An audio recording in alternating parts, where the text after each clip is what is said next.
Get your ears wrapped around the Golden State Media Concepts Basketball Podcast. All the scoop you need to know from college basketball to the NBA and even March Madness. News of your rising stars. Topics on and off the hardwood. This is the Golden State Media Concepts Basketball Podcast.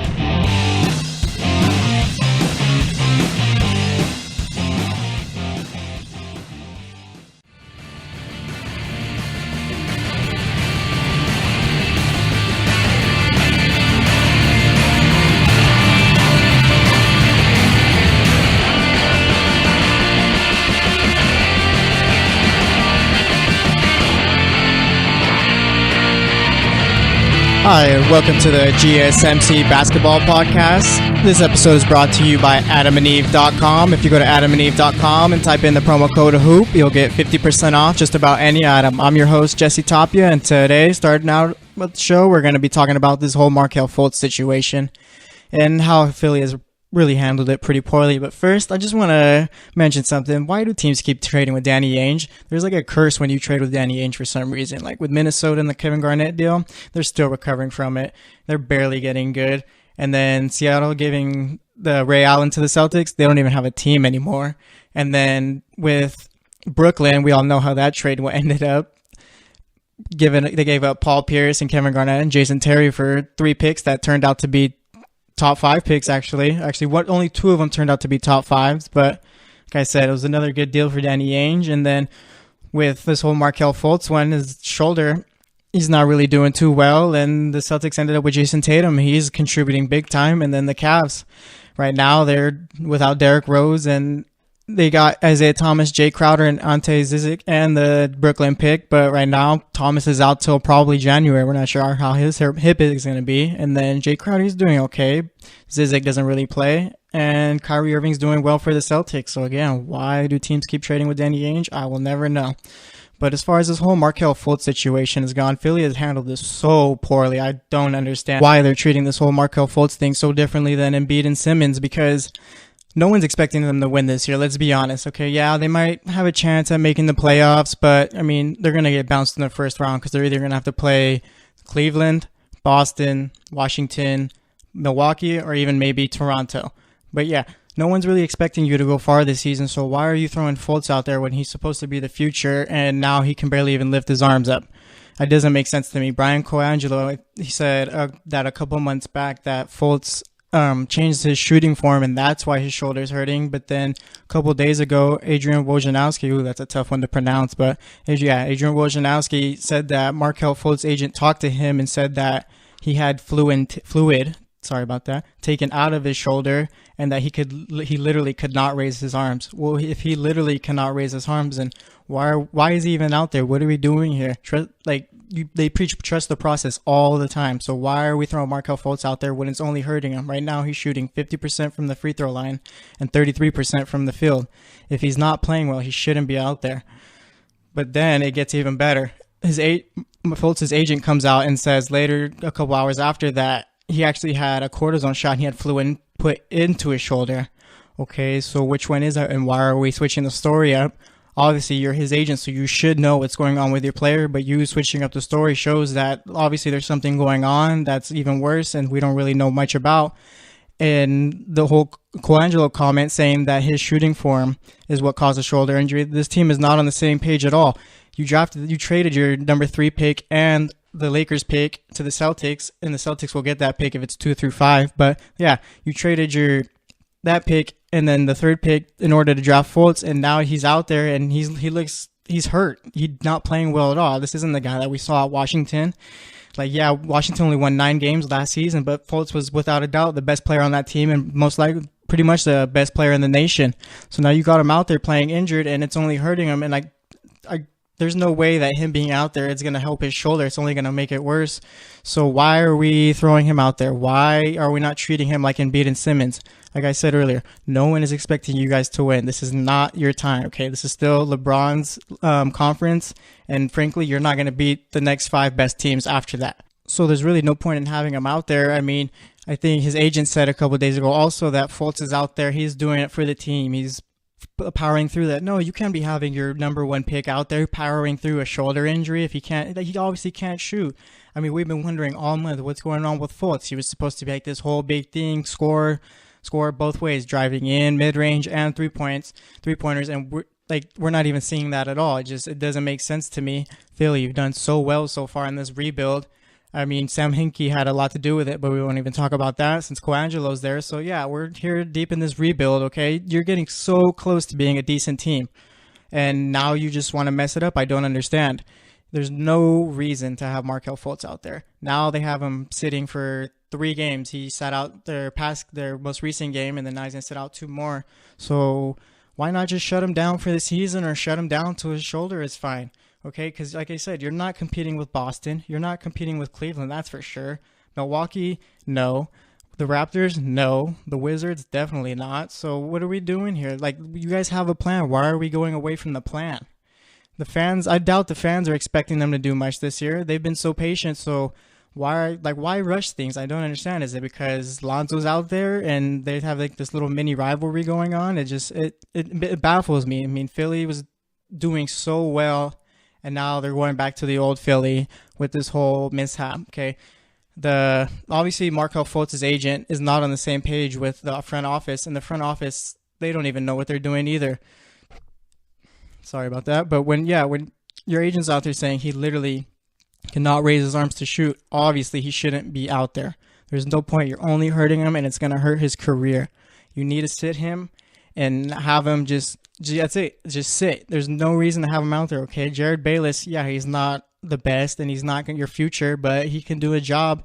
And really, Ben Simmons is out there averaging a near triple-double, just destroying people. Just have him lead it out there. And like, it baffles me because they still have Embiid not playing back-to-backs. He's on a minute restriction, and Embiid says he's fine. So, like, you're being overly cautious with him. Why are we not doing that with Fultz? I don't understand, okay? It's crazy to me because you're just hurting the future. You gave up this pick and then the 3rd pick. So what are we doing here?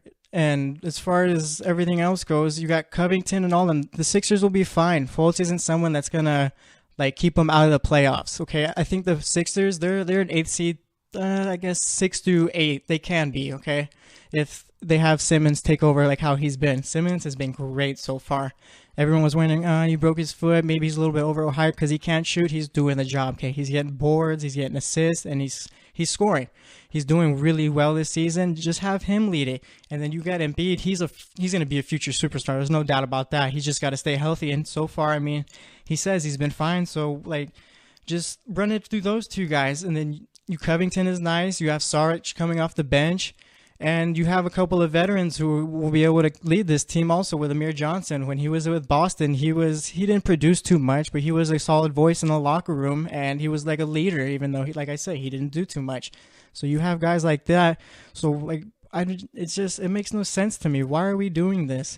Philly's going to be a team that is going to give problems within the next few years. This year, no. Next year, they might be maybe 5 through 7 seed, better than 6 through 8 this year is what I'm thinking. But yeah, just give it some time. There's no point in rushing it, okay? Because like I said, LeBron, he's still top dog right now, and you're not beating those 4 other teams. So they need to take it slow, okay?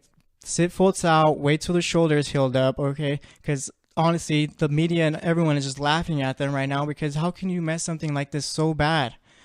It's just crazy to me. Like, sit the guy, have Ben Simmons out there running the point. Well, not even running the point. You could have J.R. Bayless out there, but you could have Simmons running the offense through him. And then, like I said, you have Embiid, Covington. Covington has actually been really good this season. No one's really talking about him, but like I said, he's been really good. And Saric off the bench, he's a solid player too. So they need to take it easy, okay? No one's expecting you guys to win. There's literally no pressure. I'm not sure what the front office is thinking, but yeah, no pressure. Sit Fultz, okay? Wait till his shoulder's healed up. If it means having him miss the whole season, then it just means having him miss the whole season. I doubt the fans are going to go crazy because they have to wait another year. They've been waiting for so long. I'm sure they just want everyone to be healthy and be able to see these 3 core guys, Fultz, Simmons, and Embiid, because that's really what they're going to be building the team around.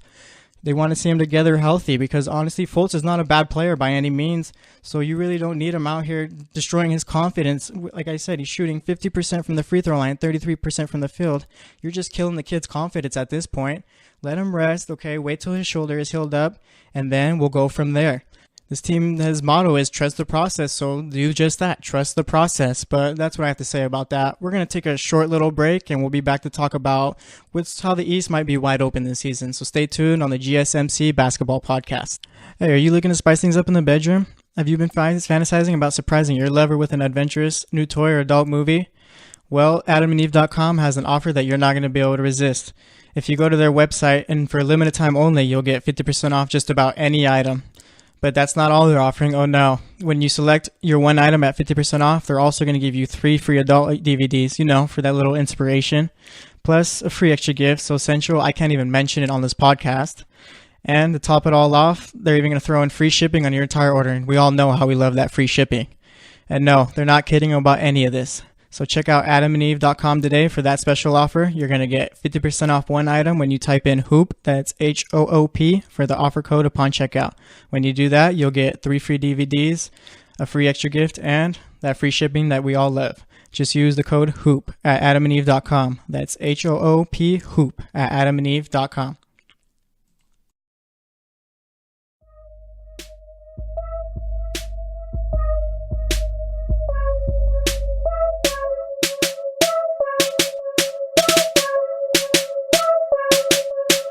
All right, welcome back to the GSMC Basketball Podcast. And now for this second segment, we're going to talk about how the East, it's going to be wide open this year, I think. LeBron is still top dog, but I don't think that the Cavs are what they were the last couple of years. I think this is honestly going to be LeBron's last year dominating the East. So let's get into it. So let's start off with the Cavs. Cavs, you have LeBron, okay? Yeah, best player in the league by far. But now he's starting at point guard because Rose is out, and we're not sure when IT is going to come back. IT being Isaiah Thomas. And Jose Calderon is just not a starting caliber point guard for that team if they're trying to make it to the finals again. So they've been starting LeBron at point guard, and they actually lost to Brooklyn the other day. They had a chance to win it, but LeBron missed some free throws. We all know how that guy loves his free throws. So it's just the Cavs don't really scare me too much this season. I mean, yeah, they're going to be getting IT back and all that, but we're not sure how his hip is going to be. His game is really getting in between players, staying low, and getting to the hole. He could shoot pretty well, but like I said, he needs his legs to be able to shoot, and if your hip's not that good, you can't really move that good. Danny Ainge obviously knows more about it than we all do because he traded the guy, and dude, he had one of the best seasons in Celtics history offensively last year, and he just traded him along with a couple other players for Kyrie Irving. Kevin Love is doing okay, but when Kyrie left, we expected him to break out a little bit more, but it's pretty much just the same Kevin Love the last few years. He's doing good, but it's not like second star player on the team type of numbers. Jay Crowder has been okay, and J.R. Smith is back on the starting lineup because Dwayne Wade, actually that's another thing I want to talk about. Dwayne Wade and Derrick Rose. Those players, they're just names now, okay? Derrick Rose is not what he once was, okay? Ever since he blew out his knee a couple those 2 times, he just hasn't been the same. Against the Celtics, he was driving in and stuff like that, but they was taking bad shots and whatnot, just playing iso ball. He's not what he once was, and Dwayne Wade for sure is not what he once was. Dwayne Wade, without a doubt, top 5, maybe even top 3 shooting guard all time. But that's all he is right now. Just the top 3 shooting. He's just his name right now. That's it. It's just Dwayne Wade. He's not going to give you what he used to, and that's why he even went up to Ty Lue and told him, you know what, I can't do this anymore.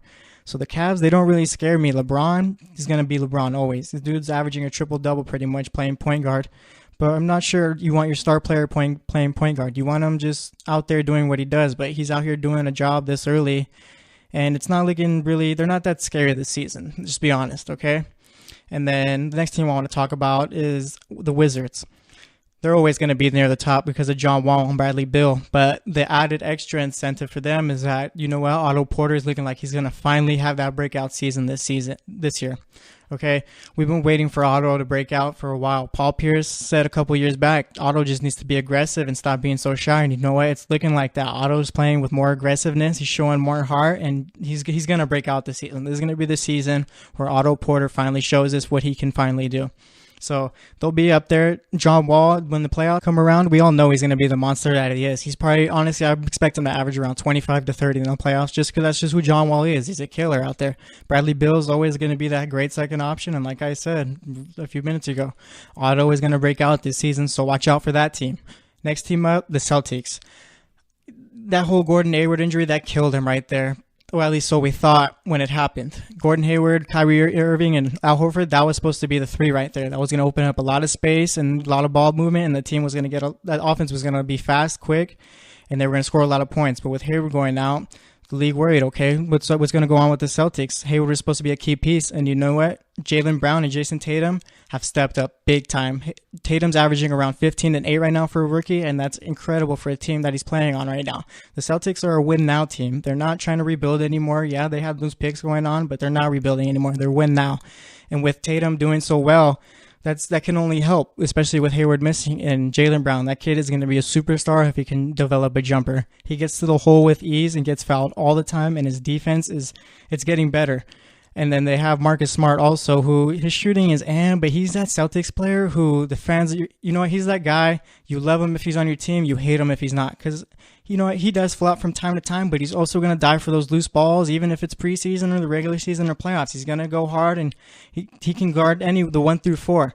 We've seen it a couple years ago when the Celtics were playing the Hawks. He was guarding Paul Millsap. Paul Millsap was doing everything he could against anyone else, but when Smart was on him, Millsap did nothing. And plus, Kyrie started off kind of slow so far this year, but like I said, with Brown and Tatum picking up the slack, he hasn't really had to do too much of what we expected him to do.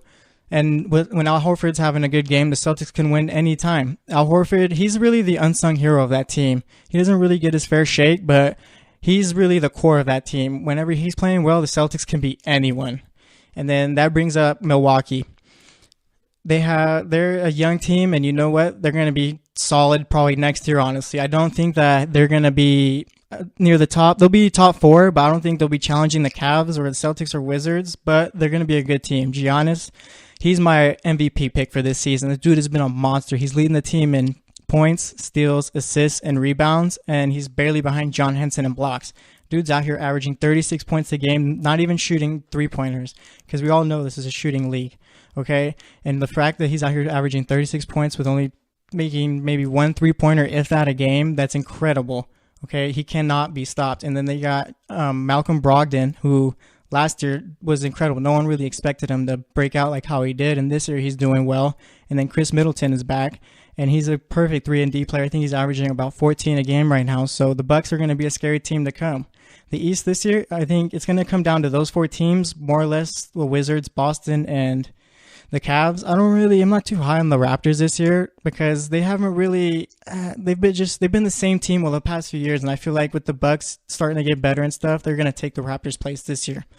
So I expect it to end up probably with, I think I'm going to go with the Wizards. The Wizards are going to end up with the 1 seed, then the Cavs 2nd, and then Celtics 3rd, and then the Bucks 4th. And then those are going to be the 4 teams once the Eastern Conference semifinals come, and it's going to come down to, I'm going to call Boston and Cleveland this year in the Eastern Conference Finals, and they're going to battle it out. But it's not going to be as far off as everyone thinks it's been, like how it is the last few years. Okay, Cleveland is not what they once were. This is it for them, I think. After this year, it's going to come down to the Wizards, Celtics, and Bucks. Those are going to be the 3 teams that are going to be competing for it all in the East the next few years, actually. So, like I said, Otto Porter, kid's going to break out this season. Watch it. It's no doubt in my mind. He's going to be a monster this year. Okay, and the Celtics, all they need is for Kyrie just to step up his game a little bit, okay? Because when you have Jaylen Brown and Jason Tatum, the kids are monsters right now, okay? They can't be stopped. Jason Tatum, he's a rookie. All he needs to do is build confidence. His ability is there. And the Bucks, like I said, Giannis, my MVP pick, and honestly, I don't see, so far, I know it's early and whatnot, but I don't see anyone really taking it from him. The dude is a monster. He's basically a center playing every position. Dude cannot be stopped. He's like, I don't want to go get ahead of myself or whatever, but Shaq back then, he really couldn't be stopped, did whatever he want. I'm not saying Giannis is as good as Shaq, but he's playing that way. You can't really stop him. You let him do his thing, you can hope to limit him, but that's it. And as far as everyone else goes, you got to stop them. You're not stopping Giannis. And like I said, the Raptors, they're not really a team that excites me or anything like that. DeRozan's always going to do his thing, and Kyle Lowry does his, but come playoff time, the Raptors, they always disappoint. So like I said, it's going to come down to Cleveland, the Wizards, the Bucks, and the Celtics. It's going to be really fun to watch. I mean, none of these teams are winning the finals because this is still the Warriors League, and no one should really question that, even with in the West how the Thunder have Melo, Paul George, and Westbrook now, and then the Rockets have Paul and Harden. This is the Warriors League, honestly, probably for the next couple of years still. But as far as the East goes, it's going to be a lot more closer. And plus those other teams that I haven't mentioned, as far as like the Sixers and the Heat and all them, those teams are young. So give them a few years and whatnot, and they'll be up there too. And the East is going to be, I think the East will start being better than the West probably within about 2 years. Okay, like I said, the Warriors are going to do theirs, but everyone else, I mean, Paul George is there for a year in the West, so we're not really sure how long he's going to be there for. And Melo's Melo. So the East is really young right now, and they've been getting a lot of hate, I guess, for not being as good as the West, but they're going to come up within the next couple of years. The East is going to take over eventually. Like I said, this year it's the Warriors League, and next year, it's the Warriors League again. Unless we get surprised. But yeah, as far as the East goes this year, don't think it's just going to be Cleveland in the finals, okay? It's going to be a lot more difficult to them. Derrick Rose is not what he once was, like I was saying. Dwayne Wade is just a name, and we're not really sure how IT is going to end up. So it's going to be very interesting to see how it all shakes up at the end of the year. And that's going to wrap it up for today. Thanks for listening to the GSMC Basketball Podcast, and we'll see you next time. You've been listening to the Golden State Media Concepts Basketball Podcast, part of the Golden State Media Concepts Podcast Network. You can find this show and others like it at www.gsmcpodcast.com. Download our podcast on iTunes, Stitcher, SoundCloud, and Google Play. Just type in GSMC to find all the shows from the Golden State Media Concepts Podcast Network, from movies to music, from sports to entertainment, and even weird news. You can also follow us on Twitter and on Facebook. Thank you, and we hope you have enjoyed today's program.